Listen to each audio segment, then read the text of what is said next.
Hi friends, welcome to my channel. இன்னைக்கு நம்ம குண்டு குண்டா குழிப்பணியாரம் எப்படி ரொம்ப சூப்பரா செய்யறதுன்னு பார்க்கலாம் ஃப்ரெண்ட்ஸ்.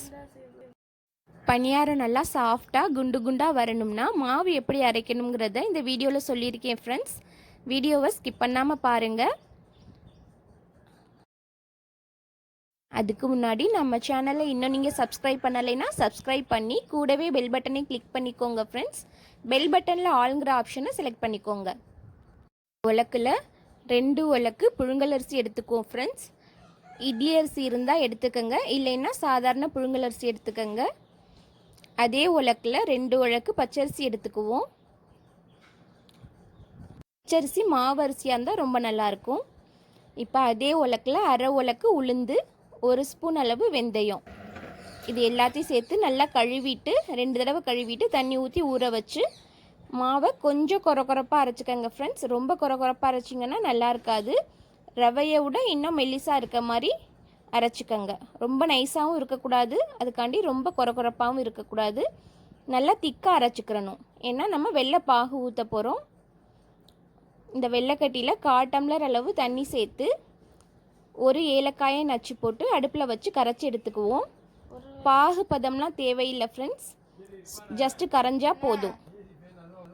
1/4 படி அரிசிக்கு 1/4 கிலோ வெல்லம்ங்கிற அளவு கரெக்டாக இருக்கும் ஃப்ரெண்ட்ஸ். இப்போ நான் அரைச்சதில் பாதி மாவு தான் எடுத்திருக்கேன். இது 1/4 கிலோ அளவு வெல்லம் இருக்கும். இப்போ வெல்லம் கரைஞ்சிருச்சு, அதை வடிகட்டி சேர்த்துக்குவோம்.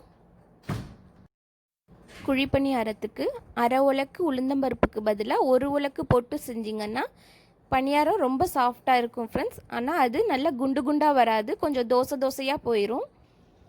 உங்களுக்கு எந்த மாதிரி வேணுமோ அந்த மாதிரி செஞ்சுக்கோங்க ஃப்ரெண்ட்ஸ். இப்போ பணியாரக்கல் அடுப்பில் வச்சு ஆயில் சேர்த்துக்குவோம். ஆயிலுக்கு பதிலாக நெய் கூட சேர்த்துக்கலாம். இப்போ நம்ம அரைச்சிருக்கிறது செட்டிநாடு ஸ்டைல் குழிப்பணியார மாவு ஃப்ரெண்ட்ஸ். இப்படி தான் செட்டிநாடு ஸ்டைல் மாவு அரைக்கணும். இனி வர வீடியோஸில் செட்டிநாடு ஸ்பெஷல் ஐட்டம்ஸ் நிறையா அப்லோட் பண்ணலான்னு இருக்கேன் ஃப்ரெண்ட்ஸ். நம்ம சேனலை மறக்காமல் சப்ஸ்கிரைப் பண்ணி வச்சுக்கோங்க. அப்போ தான் நான் போடுற வீடியோஸ் உடனுக்குடன் உங்களை வந்து சேரும். இப்போ பாருங்கள், நல்லா குண்டு குண்டாக வந்திருக்கு பணியாரம். அதை ஒரு பக்கம் வெந்ததும் அடுத்த பக்கம் திருப்பி விட்டுக்குவோம்.